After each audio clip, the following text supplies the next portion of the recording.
আসসালামু আলাইকুম, সবাই কেমন আছেন? একটি বিষয় নিয়ে আপনাদের সাথে কিছু আলোচনা করতে চাই, মতামত শেয়ার করতে চাই।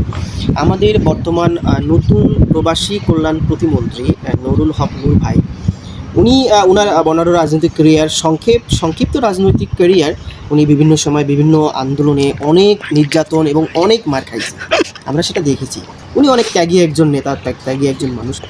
কিন্তু উনি সম্প্রতি যে গুরুত্বপূর্ণ মন্ত্রণালয়ের প্রতিমন্ত্রী হিসেবে দায়িত্ব গ্রহণ করেছেন, এখানে কিন্তু অনেক রেসপন্সিবিলিটি আছে।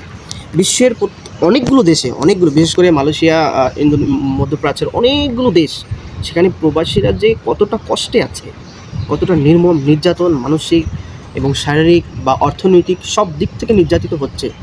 আমি জানি না আপনার আপনার পরিকল্পনা কী এবং আপনার আগামীর প্রবাসীদের নিয়ে কী পরিকল্পনা করেছেন।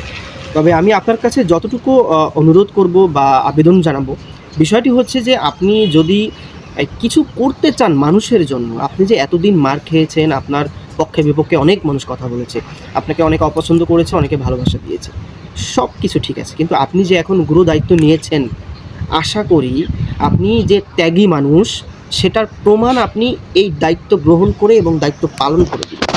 বিষয়টি হচ্ছে যে আপনি আমাদের জন্য, আমরা যারা প্রবাসী আছি, সাধারণ প্রবাসী, আমাদের জন্য কতটুকু কার্যকরী গুরুত্বপূর্ণ পদক্ষেপ নিয়ে আমাদের সার্বিক উন্নয়ন ঘটাতে পারবেন, এটা হলো মুখ্য বিষয়। আমি আশা করব আপনি প্রবাসীদের কল্যাণে কাজ করবেন, প্রবাসীদের সুযোগ সুবিধা আদায়ে কাজ করবেন। বিভিন্ন দেশে কিন্তু বাঙালি প্রবাসীরা প্রচুর এবং ব্যাপকভাবে নির্যাতিত। তারা তাদের ন্যায্য অধিকার ফেরত পায় না। আমি আমাকে দিয়েই বলি, আমি আমার কোম্পানিতে ঠিকঠাক মতো ন্যায্য অধিকার পাই না। কিছু সময় বার্গেনিং করতে হয়, অনেক কথা বলতে হয়। যেমন আইনে আছে যে যার পাসপোর্ট তার কাছে থাকবে। আমি আমার পাসপোর্টের হোল্ডার, আমার কাছে আমার পাসপোর্ট থাকবে, ওটা আমার ন্যাশনালিটি বেয়ার করে। কিন্তু আমার কোম্পানি আমার কাছে পাসপোর্ট দেয় না। আমার কোনো প্রবলেম হলে, কোনো কাজের দরকার হলে আমাকে বারবার বলতে হয় যে আমার পাসপোর্টটা আমার কাছে দেন। কিন্তু দেন, এই যে খুঁটিনাটি বিষয়গুলা, এগুলো যদি আপনি সমাধান করেন তাহলে আপনি সফল হবেন। অবশ্যই আপনি আমার সিনিয়র এবং অনেক ত্যাগী একজন মানুষ, অনেক জ্ঞানী একজন মানুষ, শিক্ষিত মানুষ। কিন্তু আমরা যারা প্রবাসী আছি, আমাদের একটাই চাওয়া, আমাদের যে মন্ত্রণালয়টি আছে আমাদের কল্যাণে কাজ করার জন্য, আমরা চাই তারা আমাদের কল্যাণে কাজ করুক, নাকি তারা ওখানে এসে নতুন সিন্ডিকেট তৈরি করুক। এটা কিন্তু স্পষ্ট, বিগত স্বৈরাশাসক শেখ হাসিনার আমলে ব্যাপক সিন্ডিকেট এই প্রবাসীদের নিয়ে প্রবাসী কল্যাণ মন্ত্রণালয় থেকেই উদ্ভাবিত হয়েছে এবং সৃষ্টি হয়েছে। আমরা চাই না নতুন কোনো সিন্ডিকেট আবার আসুক, ভিসা চক্র এবং ভিসা সিন্ডিকেট নিয়ে কাজ করুক।